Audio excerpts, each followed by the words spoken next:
전능하사 천지를 만드신 하나님 아버지를 내가 믿사오며 그 외아들 우리 주 예수 그리스도를 믿사오니 이는 성령으로 잉태하사 동정녀 마리에게 나시고 본디오 빌라도에게 고난을 받으사 십자가에 못 박혀 죽으시고 장사한 지 사흘 만에 죽은 자 가운데에서 다시 살아나시며 하늘에 오르사 전능하신 하나님 우편에 앉아 계시다가 저희로서 산 자와 죽은 자를 심판하러 오시리라. 성령을 믿사오며 거룩한 공예와 성도가 서로 교통하는 것과 죄를 사여 주시는 것과 몸이 다시 사는 것과 영원히 사는 것을 믿사옵나이다. 아멘.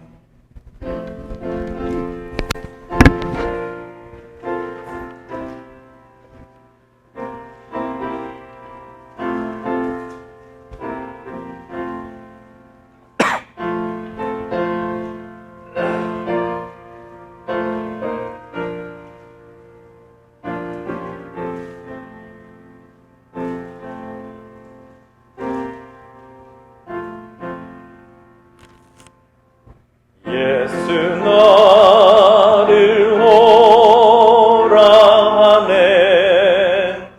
예수 나를 오라 하네. 어디든지 주를 따라 주와 같이 가려네. 주의 인도하심 따라 주의 인도하심 따라 어디든지 주를 따라 주와 같이 가려네. 겟세마네 동산까지 주와 함께 가려 하네. 피땀 흘린 동산까지 주와 함께 가려네. 주의 인도하심 따라 주의 인도하심 따라 어디든지 주를 따라 주와 같이 가려네. 심판하실 자리까지 주와 함께 가려 하네. 심판하실 자리까지 주와 함께 가려네. 주의 인도하심 따라 주의 인도하심 따라 어디든지 주를 따라 주와 같이 가려네. 주가 크신 은혜 내려 나를 항상 돌보시고 크신 영광 보여주며 나와 함께 하시네. 주의 인도하심 따라 주의 인도하심 따라 어디든지 주를 따라 주와 같이 가련네.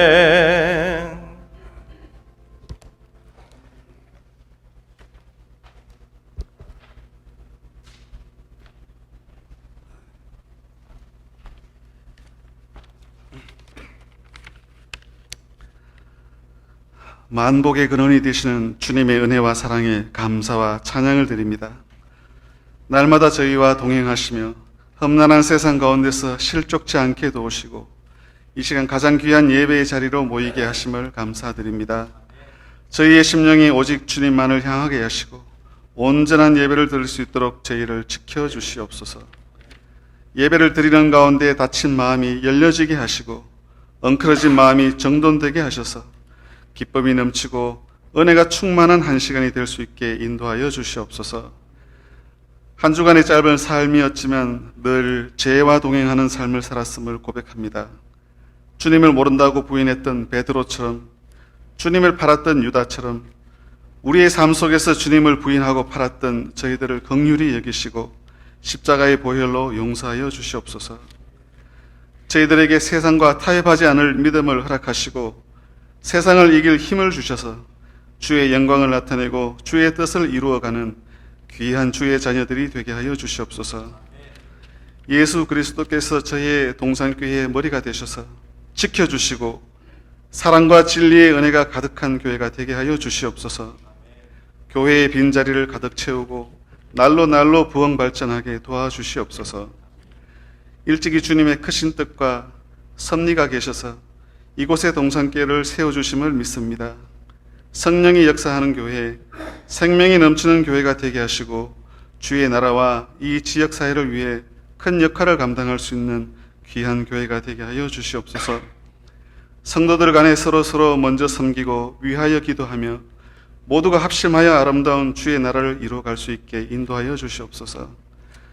교회와 성도들을 목양하기 위해 불철주야 기도와 고민 가운데 있는 담임 목사님을 비롯하여 연로하신 성도님들의 건강을 지켜주시고 병마로 인해 고통받고 있는 성도들에겐 주님께서 친히 안수하여 주셔서 모든 질병과 고통이 물러가게 하시고 열심으로 주의 전을 찾을 수 있는 은혜를 허락하여 주시옵소서. 또한 이 시간 주의 전에 나와 머리 숙인 한 사람 한 사람마다 믿음과 능력을 더하여 주셔서 맡은 바 직분을 감당하기에 부족함이 없게 하시고 가정과 직장에도 주님의 은혜와 축복이 가득하게 하셔서 항상 감사가 넘치는 삶이 되게 하시고 부딪히는 모든 문제들도 주님의 방법으로 해결할 수 있는 지혜와 믿음을 허락하여 주시옵소서. 귀한 하나님의 말씀으로 우리에게 영의 양식을 공급하시는 담임 목사님께 영육간에 강건하게 하시고 성령 충만하심을 허락하셔서 능력 있게 말씀을 전하게 하여 주시고 그 말씀이 진리의 말씀이 되어 저희의 마음과 생각을 변화시키는 은혜의 한 시간이 되게 하여 주시옵소서. 정성을 다해 준비한 찬양대의 찬양을 통해 주님 홀로 영광 받아주시고 또한 주의 성전을 위해 여러 모양으로 수고하는 모든 성결들 위해 하늘의 신령한 은혜로 채워주셔서 항상 감사와 기쁨이 넘치는 삶이 되게 축복하여 주시옵소서.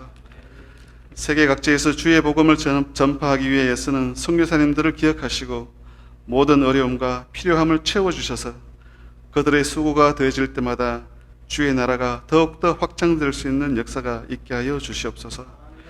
우리의 예배를 기쁘게 받아주실 줄 믿사오며 이 모든 말씀 우리 주 예수 그리스도의 이름으로 기도하옵나이다. 아멘.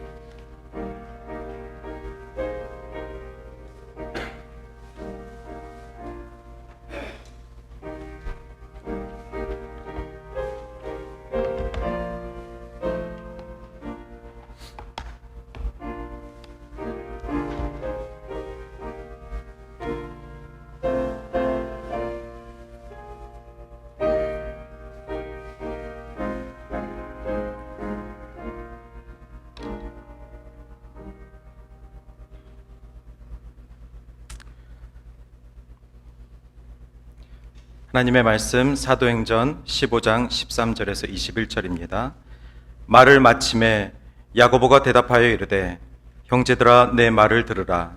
하나님이 처음으로 이방인 중에서 자기 이름을 위할 백성을 취하시려고 그들을 돌보신 것을 시므온이 말하였으니 선지자들의 말씀이 이와 일치하는도다. 기록된 바 이후에 내가 돌아와서 다윗의 무너진 장막을 다시 지으며 또 그 허물어진 것을 다시 지어 일으키리니 이는 그 남은 사람들과 내 이름으로 일컬음을 받는 모든 이방인들로 주를 찾게 하려 함이라 하셨으니 즉 예로부터 이것을 알게 하시는 주의 말씀이라 함과 같으니라. 그러므로 내 의견에는 이방인 중에서 하나님께로 돌아오는 자들을 괴롭게 하지 말고 다만 우상의 더러운 것과 음행과 목매어 죽인 것을 피를 멀리하라고 편지하는 것이 옳으니 이는 예로부터 각 성에서 모세를 전하는 자가 있어 안식일마다 회당에서 그 글을 읽음이라 하더라. 하나님의 말씀입니다.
우리의 강한 산성이심을 고백합니다. 주중에 저희 집 둘째가 앞니가 빠졌습니다.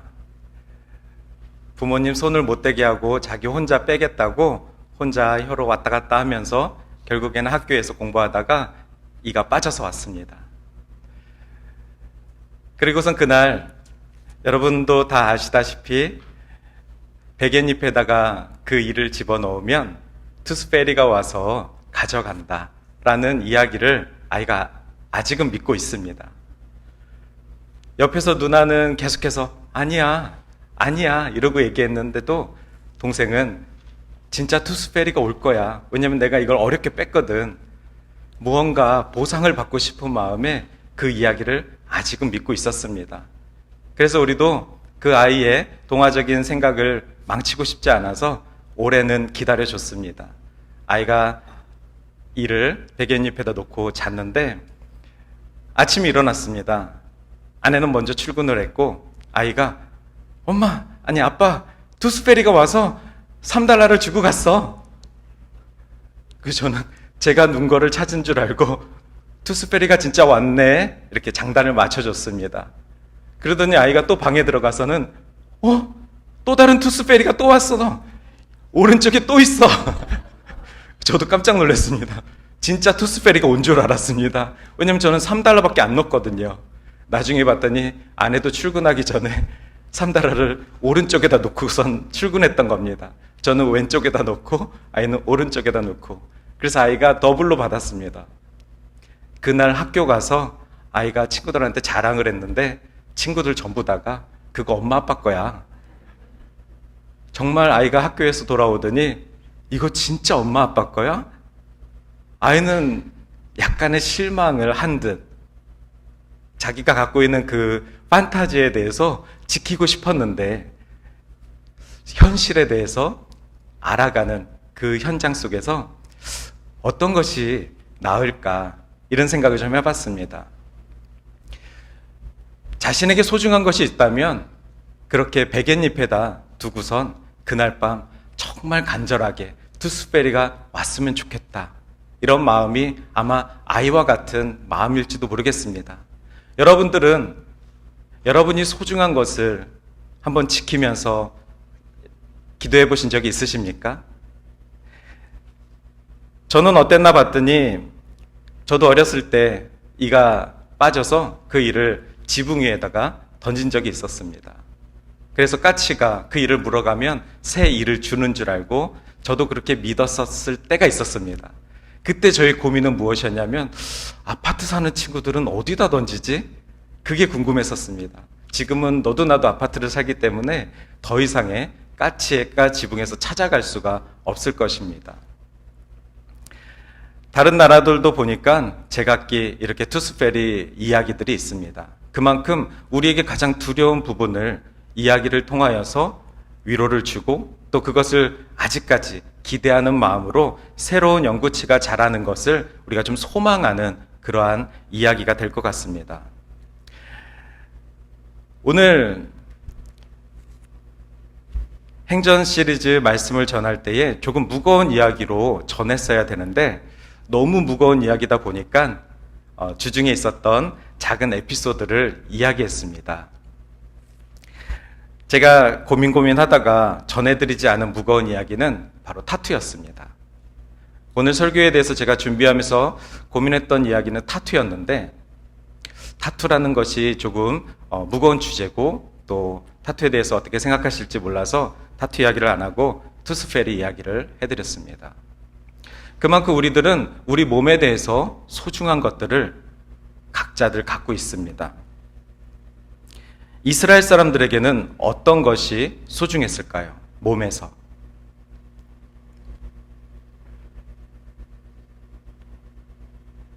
유대인에게는 언약이라는 것을 소중히 여겼습니다. 하나님과 함께했던 언약. 그 언약은 총 3가지로 볼 수 있는데 유대인들이 그 언약을 지키는 것이 첫 번째가 바로 안식일입니다.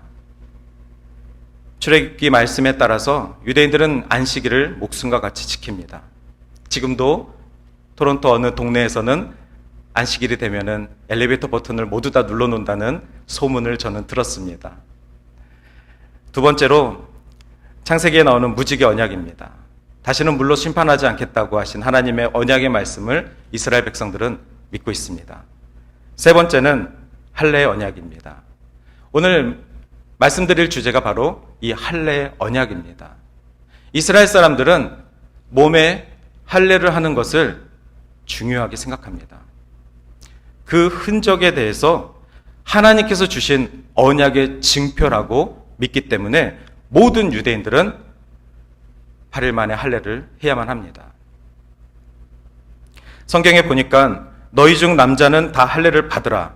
이것이 나와 너의 자손을 지킬 내 언약이니라. 이것이 나와 너희 사이의 언약의 표징이라. 모든 사람들이 다 할례를 받아야 할지니 이는 내 언약이 너희 살이 되어 영원한 언약이 될 것이다. 여러분들은 할례를 받으셨습니까?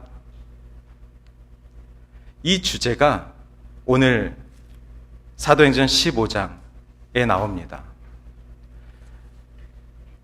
여러분들은 할례를 받으셨습니까? 이 질문 앞에 유대인 외에는 그 질문에 대한 답을 할 수 있는 사람이 없었기 때문입니다. 지금 사도행전 15장 전에는 이방의 안디옥 교회가 세워지고 바울과 바나바가 계속해서 복음을 전하면서 수많은 이방인 크리스찬들이 생겨나고 있는 상황이었습니다.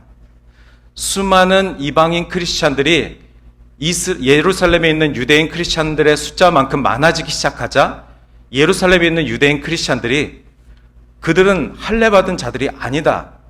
그러니 그들의 구원은 취소다. 라는 논쟁을 하기 시작한 것입니다. 할례는 무엇입니까? 하나님의 백성이 되었다는 언약의 표시입니다. 이스라엘 백성들에게 새겨진 흔적이었습니다. 그러면 이방인 크리스찬들은 하나님의 백성이 아닙니까? 바울은 이 부분에서 화가 난 것입니다. 바울과 바나바는 목숨을 걸고 선교를 하면서 복음을 전할 때에 예수 그리스도를 믿으면 너와 내 가정이 구원을 얻으리라. 미신을 믿고 하나님의 존재에 대해서 알지 못했던 수많은 이방 족속들이 복음을 듣고 예수 믿는 사람으로 그 가정이 변화되었습니다. 그 숫자가 날로 더해졌습니다.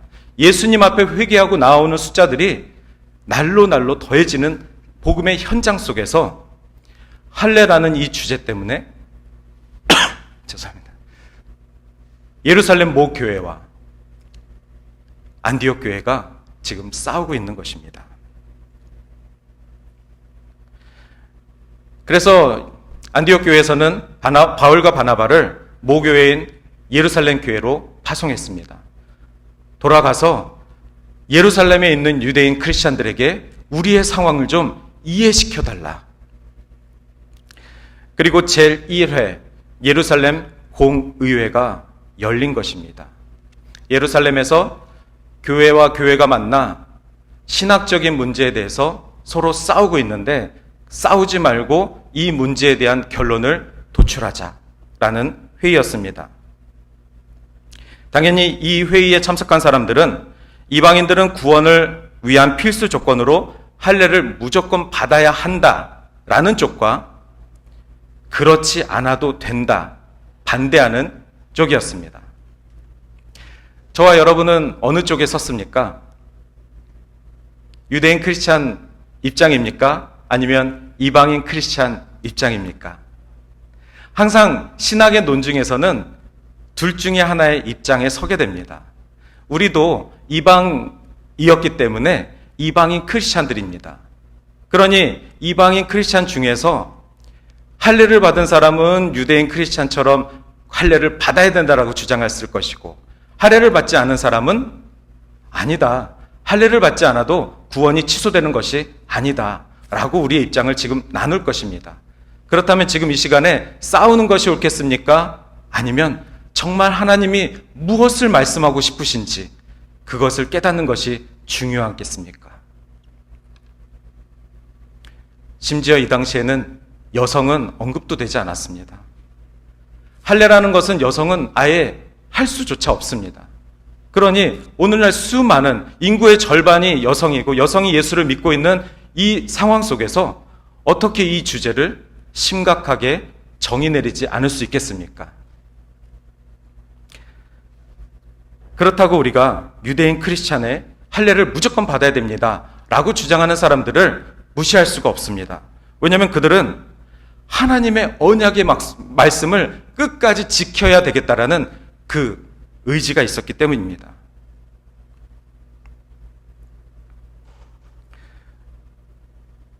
자, 오늘 이 상황은 예루살렘 교회에서 이루어지고 있고 안디옥 교회에서 돌아온 바울과 바나바가 지금 예루살렘 교회 첫 번째 공의에 참석하고 있습니다. 그리고 이곳에 베드로가 함께하고 있고 다른 사도들도 함께하고 있습니다. 그런데 이 회의에 주체자가 있습니다. 그 사람은 바로 야고보입니다. 우리는 보통 베드로가 예수님의 수제자라서 베드로가 모든 회의를 주관하고 결정했을 거라고 생각하지만 지금 이 첫 번째 공의회 리더는 예수님의 동생인 야고보입니다. 이 상황 속에서 베드로는 자신이 겪었던 성령 하나님의 역사를 진술하고 또 바울과 바나바는 자신이 복음을 전하면서 보고 들었던 모든 성령 하나님의 역사를 증언하게 됩니다. 그리고 결론적으로 야고보가 이곳에 있는 모든 크리스천들에게 설교를 하게 됩니다. 조금 다른 성격의 설교지만 판결문이라고 성경에는 기록되어 있습니다. 그래서 오늘 행전하는 나 5번째는 바로 야고보의 설교입니다. 지난주 스데반의 그 설교와 마찬가지로 스데반이 그 설교를 하고 돌에 맞아 죽은 것처럼 순교를 했던 것처럼 야고보도 이 설교를 하고 바로 죽지는 않았지만 조금 후에 돌에 맞아 순교하게 됩니다. 결국 야고보도 자신이 했던 그 설교를 끝까지 지켰습니다. 그 설교대로 살았습니다. 그 설교의 내용이 무엇인지 말씀드리겠습니다.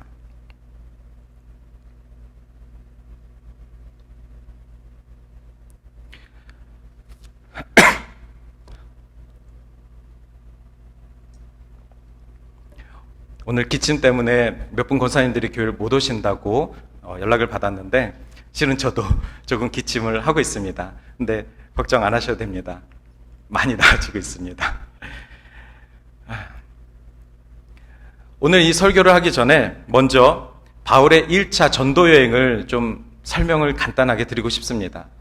지금 바울의 1차 전도 여행, 바울과 바나바가 함께했던 1차 전도 여행은 안디옥 교회에서 출발하였습니다. 안디옥 교회에서 출발하고 첫 번째는 구브로 섬이라는 곳에서 복음을 전했는데 그 구브로 섬에서 총독이 예수를 믿는 사건이 벌어졌습니다. 예수를 믿을 수 없는 사람들이 바울과 바나바의 복음을 전함을 통하여서 예수를 믿게 되는 상황. 그래서 이 일행은 배를 타고 버가 지역으로 갑니다. 버가 지역에서 도착해서 그곳에서도 복음을 전하려고 했는데 그때 마침 바울이 풍토병에 걸려서 복음을 전할 수 없는 상황에 다다릅니다. 그랬을 때 바나바와 바울은 버가 지역에서 조금 더 북쪽으로 올라갑니다. 성경에 보면 그 지역 이름이 비시디아 안디옥이라는 곳입니다. 이분들이 떠난 곳이 안디옥이라는 지역인데 한참 가서 갔더니 그곳에도 안디옥이라는 지역이 있어서 성경에는 그 지역을 비시디아 안디옥이라고 정했습니다. 비시디아 안디옥도 굉장히 큰 도시입니다. 이곳에서 복음을 전하고 있는 사이에 어떤 일이 벌어졌냐면 수많은 이방인들이 예수를 믿는 사건이 벌어졌고 동시에 유대인들이 바울과 바나바의 사역을 방해하기 시작합니다. 그래서 이들은 유대인들의 그 방해 때문에 또 다시 걸어서 이고니오라는 지역으로 갑니다. 이고니오라는 지역으로 가면 또 이방인들은 복음을 듣고 예수를 믿는 일들이 벌어지고 역시 유대인들은 바울과 바나바의 사역들을 방해하고 그들에게 돌을 던지며 죽이려고 합니다.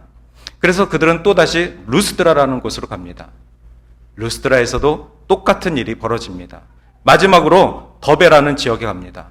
더베에서도 이방인들이 구원을 받는 역사가 일어나지만 유대인들은 끝까지 바울과 바나바의 복음 사역을 방해합니다. 이렇게 바울과 바나바는 가는 곳곳마다 이방인들이 구원을 받는 역사들을 체험합니다. 하지만 그때마다 그들의 사역을 방해했던 사람들은 바로 먼저 된 자 유대인들이었습니다. 유대인들은 이방인들이 구원받는 그 사역 자체를 방해하기 시작합니다.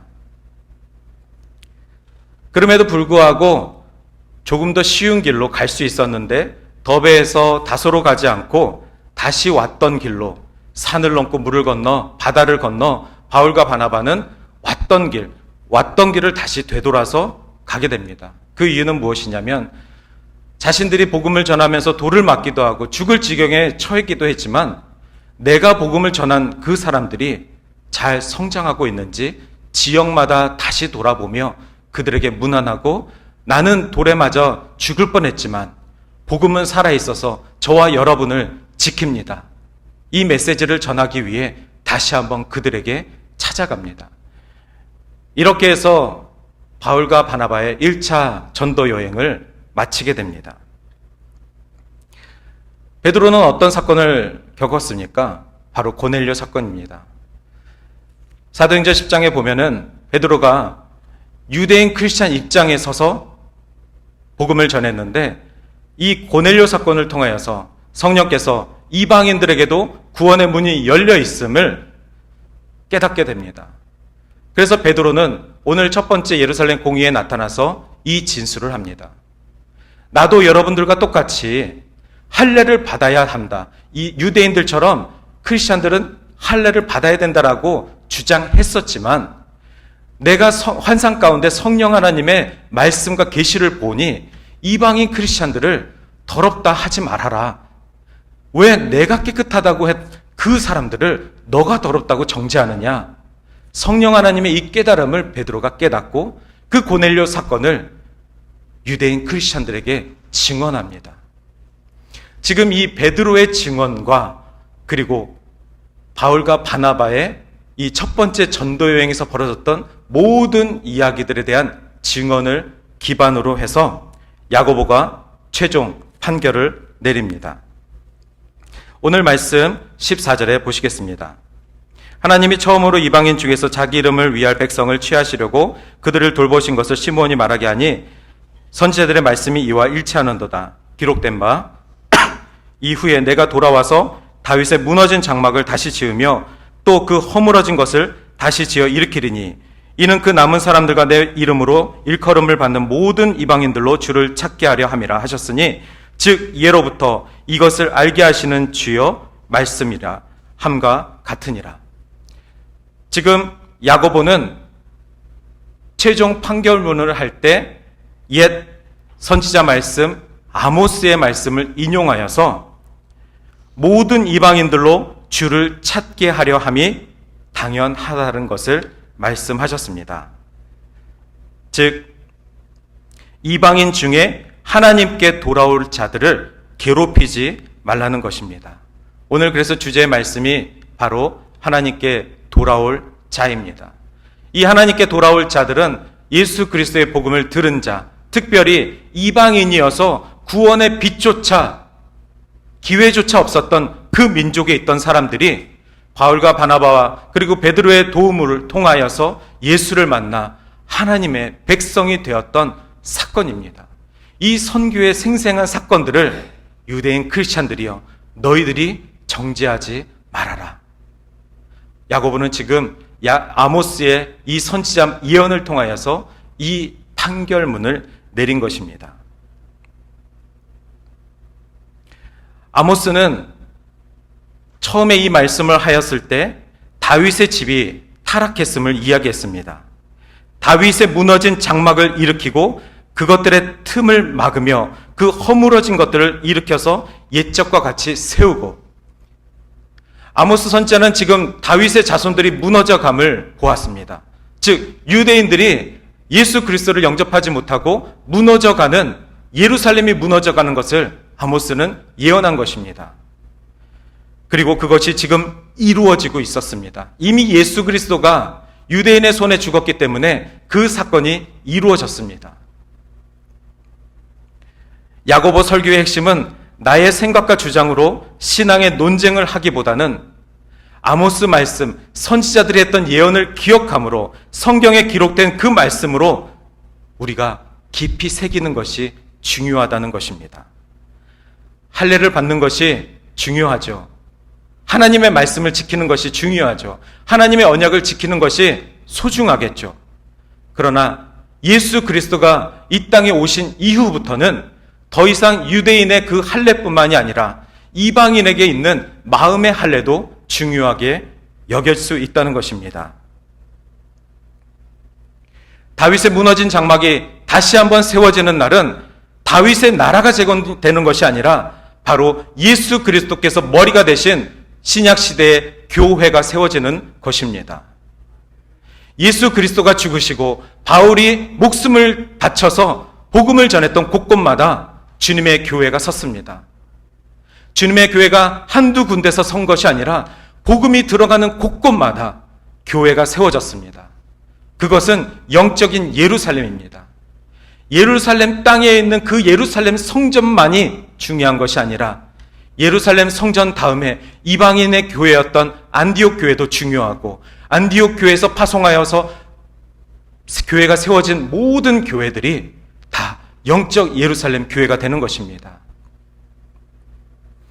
오늘날 야고보는 성령의 은혜로 750년 전에 아모스가 했던 이 예언이 오늘날 이루어졌음을 자신의 최종 판결과 자신의 복음 증거를 통하여서 이 시간 모든 유대인 크리스천들에게 전하였습니다. 그리고 이 최종 판결문을 듣고 더 이상의 논쟁은 존재하지 않았습니다. 따라서 복음은 유대인이나 이방인이나 동일하게 이루어지는 것입니다. 복음은 그 누구를 차별하지 않습니다. 베드로가 이야기하길 그 율법을 통하여서 우리도 멍에를 매지 않았냐? 우리도 그 율법을 다 지키지도 못하면서 그 율법 때문에 주 그리스도까지 죽이지 않았느냐?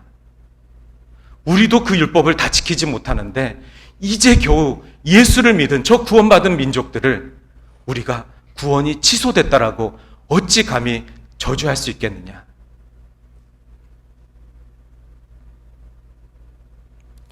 하지만 야고보는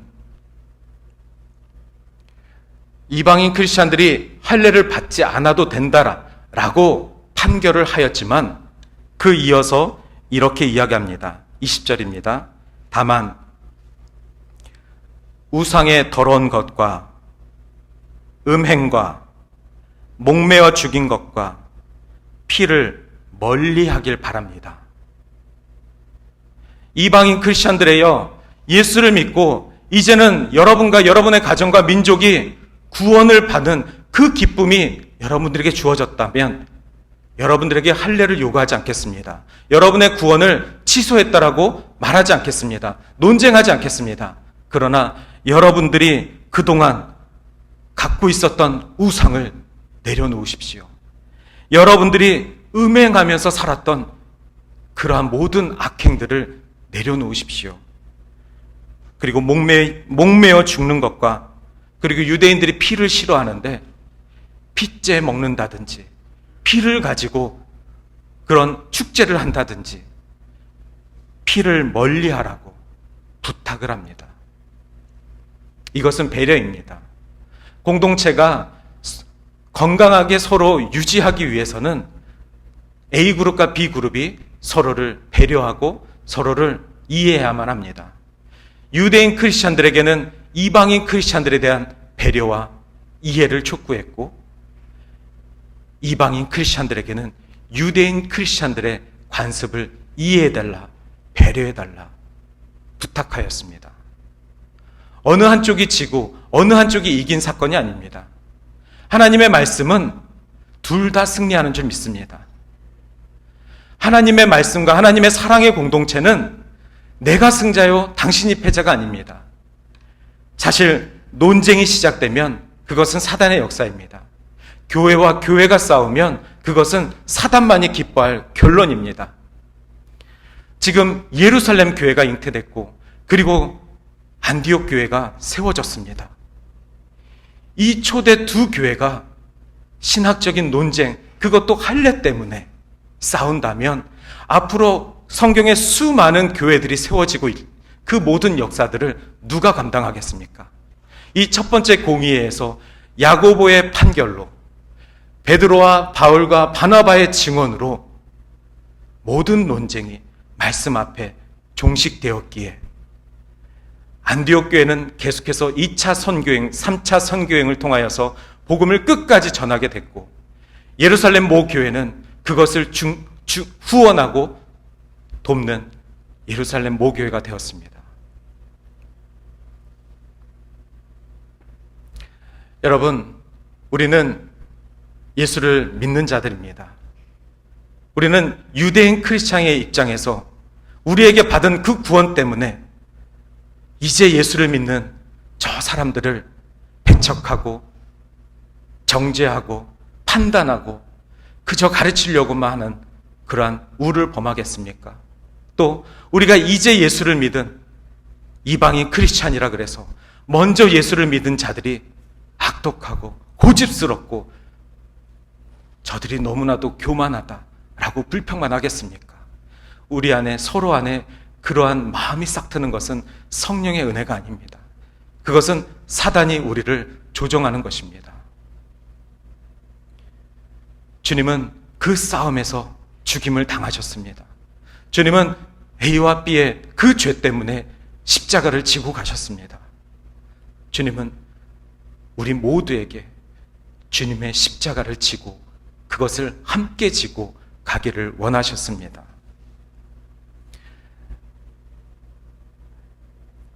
오늘은 베드로의 야고보의 설교를 중심으로 해서 야고보의 판결문을 말씀드렸습니다. 저는 설교를 마치며 이 야고보가 어떤 사람일까 다시 한번 돌아봤으면 좋겠습니다. 야고보란 성경에 여러 야고보들이 나옵니다. 예수님의 제자 야고보도 있습니다. 그런데 이 야고보는 예수님의 동생입니다. 예수님의 동생이어서 지금 공의의 의장이 되었을지도 모릅니다. 가장 높은 권위를 가졌을지도 모릅니다. 어떻게 야고보가 지금 초대 공동체 최고의 지도자가 됐는지는 모르겠으나 예수님의 동생입니다. 그런데 그것이 야고보에게는 십자가였습니다. 왜냐하면 야고보가 동생으로서 형인 예수를 못마땅하게 생각했기 때문입니다. 이 야고보는 예수님의 제자가 아닙니다. 예수님을 따라다니지도 않았습니다. 오히려 예수님이 사역을 할 때 공생의 기간 동안 못마땅히 여겼습니다. 그렇지 않았겠습니까? 야고보 입장에서 생각해 보십시오. 내 형, 저 형은 동네 사람들이 사생하다 라고 욕한 손가락질한 그 형입니다. 마리아가 성령으로 잉태해서 예수를 낳았습니다. 그리고 그 마리아가 마리아의 남편 요셉과 낳은 아이가 예수님의 동생 야고보입니다.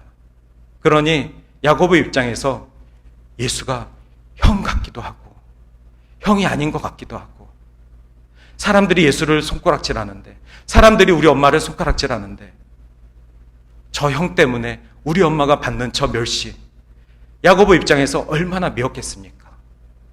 야고보 밑에 또 동생이 있었다고 합니다. 그 동생들이 예수님을 환영하지 않았습니다.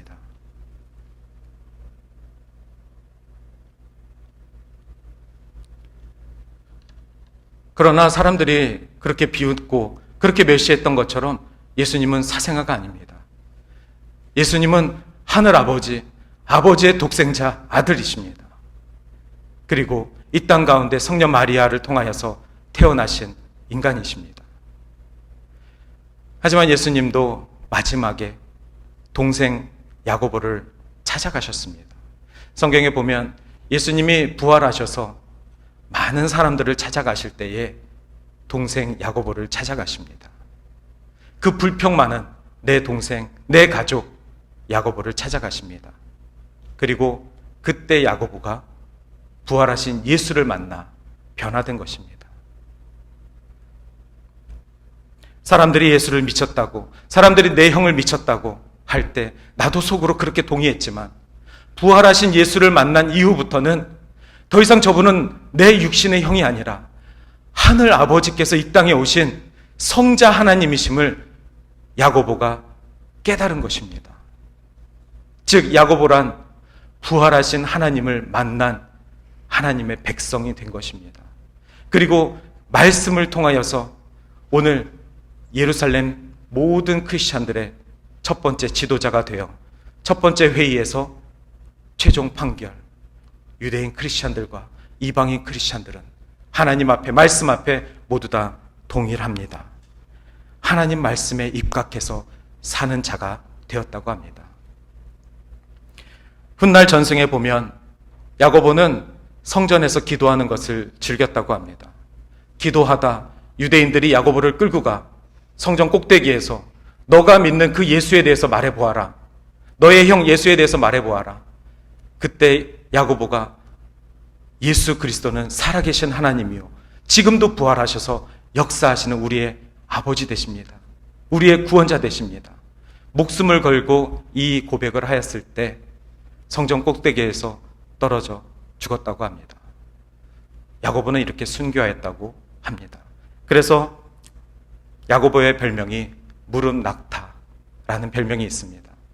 그렇게 기도를 많이 한 자, 무릎이 낙타 무릎처럼 문질러져서 굳은 살이 배겨서 그렇게 기도를 사모한 자라는 야고보의 별명이 붙었다고 합니다. 우리들의 마지막 태장, 우리들의 인생에 있어서 마지막은 무엇입니까? 지난주에 우리의 믿음의 시작과 끝이 있다고 말씀드렸습니다. 우리의 태장, 순교자 스데반과 오늘 이 야고보의 삶처럼 우리의 마지막에도 예수 그리스도 부활하신 그분을 만나 우리가 변화된 삶, 이전의 야고보의 삶이 아니라 이전에 예수를 몰랐던 삶이 아니라 예수를 만난 이후의 삶으로 멋지게 아름답게 퇴장해야 되지 않겠습니까? 하나님은 우리의 그 무대에서 퇴장할 때 우리를 영광스럽게 맞아 주실 것입니다.